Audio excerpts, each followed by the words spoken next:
is J.M. Vaishali. I am going to tell about Mahatma Gandhi. Mahatma Gandhi was a great leader. He is the father of a nation. He was born on 2nd October 1869 at Porbandar in Gujarat. His full name was Mahatma Karamchand Gandhi.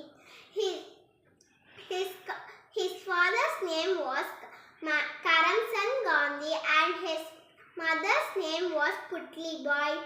He went to England to study law. He taught us to be honest and truthful. We celebrate his birthday on Gandhi Jayanti in every year. He died on 13th January in 1948.